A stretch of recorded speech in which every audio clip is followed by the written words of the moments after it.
পুজোর আগে মাননীয় মুখ্যমন্ত্রী মমতা বন্দ্যোপাধ্যায় পিডব্লিউএল উপভোক্তাদের প্রায় 16 লক্ষ পিডব্লিউএল উপভোক্তাদের জন্য খুশির খবর দিলেন।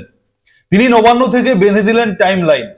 এই টাইমের মধ্যে এই 16 লক্ষ পিডব্লিউএল উপভোক্তাদেরকে তাদের সমস্ত সার্ভে, চেকিং, ভেরিফিকেশন যাই কিছু হোক না কেন সেটা কমপ্লিট করতে হবে এবং সেই সংক্রান্ত একটি টাইমলাইন প্রকাশ করা হয়েছে। আপনাদেরকে এই প্রতিবেদনের মাধ্যমে সেই টাইমলাইনটি দেখাবো।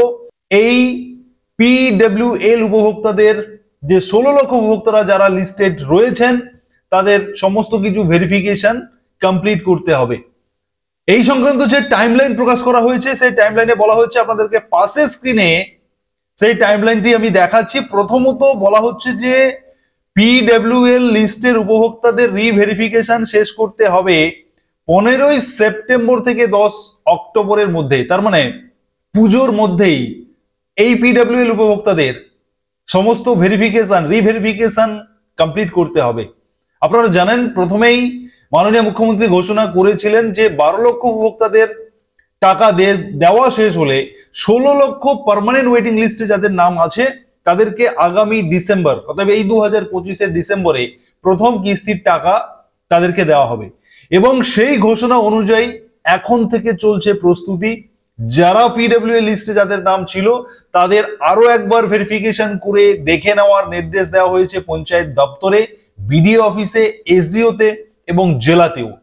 তো সেভাবেই ভেরিফিকেশন প্রক্রিয়া শুরু হয়ে গেছে সেই নির্দেশ অনুযায়ী এবং 10 অক্টোবরের মধ্যে সেই ভেরিফিকেশন কমপ্লিট করতে হবে। 2 নম্বরে বলা হচ্ছে যে ফিল্ড ভেরিফিকেশনের সময় যদি কোনো মিসম্যাচ পাওয়া যায় সেক্ষেত্রে ফলো আপ অ্যাকশন নিতে হবে 15ই অক্টোবরের মধ্যে। তার মানে এই যে 16 লক্ষ উপভোক্তা যারা রয়েছেন তাদের যে আবার ভেরিফিকেশন মানে সার্ভে হচ্ছে, চেকিং হচ্ছে, এই চেকিং বা সার্ভে করতে গিয়ে, ভেরিফিকেশন করতে গিয়ে যদি কোনো জায়গায় কোনো মিসম্যাচ পাওয়া যায়, কোনো ত্রুটি পাওয়া যায়, কোনো সমস্যা পাওয়া যায়, তাহলে সেটাকে ফলো আপ করতে হবে। মানে কেন এই সমস্যাটা হলো, কি ত্রুটি, এই ত্রুটির কোনো সমাধান করা যাবে কিনা, কেন হলো, এটা তো আগে এই ইনার নাম ছিল, এখন দেখা যাচ্ছে যে ইনি হয়তোবা ইনএলিজিবল হয়ে যেতে পারেন, অযোগ্য হয়ে যেতে পারেন, কেন এই সমস্যা, সমস্ত কিছুকে ফলো আপ করতে বলা হয়েছে 15ই অক্টোবরের মধ্যে। 3 নম্বরে বলা হচ্ছে যে উপভোক্তাদের এনপিসিআই যাচাই সেরে ফেলতে হবে 17ই অক্টোবরের মধ্যে।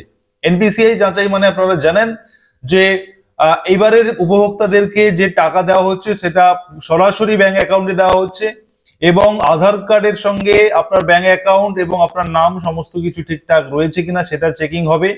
চেকিং হয়ে একটা ইউডিন নাম্বার আপনাদের জন্য জেনারেট হবে, যেটা এখানে এখানে কিন্তু এই টাইমলাইনে সেটাও বলা হয়েছে যে এই যে ইউডিআইএন নাম্বার যেটা আপনাদের জন্য রেজিস্ট্রেশন করতে হবে সেটা কিন্তু 31 অক্টোবরের মধ্যে সেটা শেষ করতে হবে।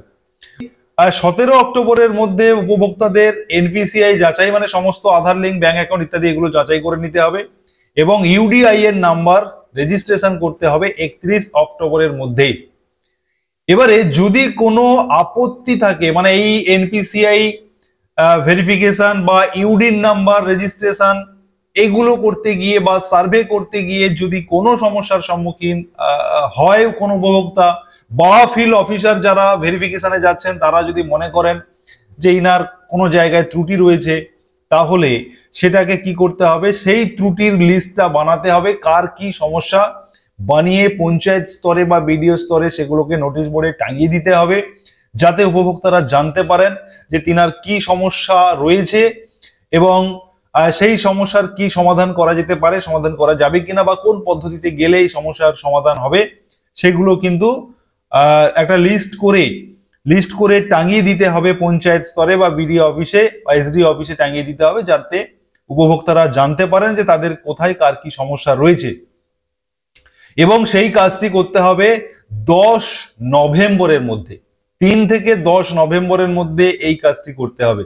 6 নম্বর টাইমলাইনে বলা হচ্ছে যে গ্রাম সভার বৈঠক অনুষ্ঠিত করতে হবে এবং সেখানে এটা গতবারে হয়েছিল, মানে 12 লক্ষ উপভোক্তাদের সময় হয়েছিল যে গ্রাম সভাতে একটি সভা অনুষ্ঠিত করতে হবে, সেখানে উপভোক্তাদের ডেকে পাঠানো হবে, ডেকে পাঠিয়ে তাদের সমস্ত ভেরিফিকেশন এবং একটা লিস্টের তালিকা করা হবে যে এই উপভোক্তাদেরকে আমরা ফাইনালি নিচ্ছি কিছু উপভোক্তা হয়তো বাদ যাওয়ার সম্ভাবনা রয়েছে, বিভিন্ন কারণে বাদ যাওয়ার সম্ভাবনা রয়েছে।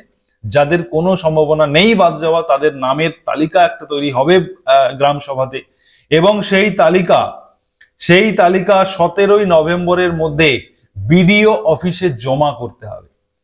এবারে বিডিও অফিসে এই তালিকা জমা হয়ে যাওয়ার পরে 7 নম্বর পয়েন্টে, মানে যে টাইম লাইন 7 নম্বর সিরিয়ালে বলা হচ্ছে যে 21 নভেম্বরের মধ্যে, তাহলে 17ই নভেম্বর বিডিও অফিসে জমা দিয়ে দেওয়া হলো এই গ্রাম সভা থেকে লিস্ট করে। 21 নভেম্বরের মধ্যে ব্লক লেভেল থেকে, মানে বিডিও অফিস থেকে সেই লিস্টটার উপর একটা সিলমোহর দিয়ে যে ঠিক আছে, কোনো সমস্যা নেই, এগুলোই রাইট থাকবে। বা যদি বিডিও লেভেল থেকে মনে করেন কোনো সমস্যা, সেটা তাদের বিষয়।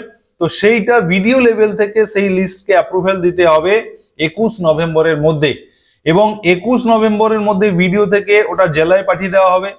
জেলায় 26 নভেম্বরের মধ্যে সেই লিস্টটাকে সিলমোহর পড়বে, এবং 30 নভেম্বরের মধ্যে এই পিডব্লিউএল লিস্টের যারা উপভোক্তারা, যারা যোগ্য, যারা টাকা পাওয়ার জন্য এলিজিবল, সমস্ত স্তরে যাদের নামে সিলমোহর পড়বে, সেই তালিকা ফাইনালি প্রকাশ হবে।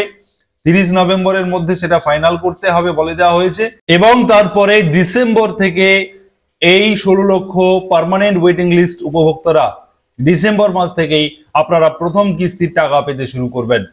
এই সংক্রান্ত বাংলা আবাস যোজনা সংক্রান্ত প্রতিনিয়ত গুরুত্বপূর্ণ আপডেট পেতে অবশ্যই আপনারা সুরজিৎ একাডেমি ইউটিউব চ্যানেলকে সাবস্ক্রাইব করে রাখবেন, নোটিফিকেশন বেল বাটন অন করুন, এবং বাংলা আবাস যোজনার পিডব্লিউএল লিস্টের উপভোক্তাদের জন্য অত্যন্ত এই যে খুশির খবর, এই পুজোর আগে আপনাদের যে একটা প্রসেসিং চলছে এবং আপনারা ডিসেম্বরের প্রথম কিস্তির টাকা পেতে চলেছেন, এই সংক্রান্ত এই যে গুরুত্বপূর্ণ আপডেট আপনারা অবশ্যই আপনাদের বন্ধু বান্ধবদের মধ্যে শেয়ার করে সবাইকে জানাতে সাহায্য করুন। ধন্যবাদ।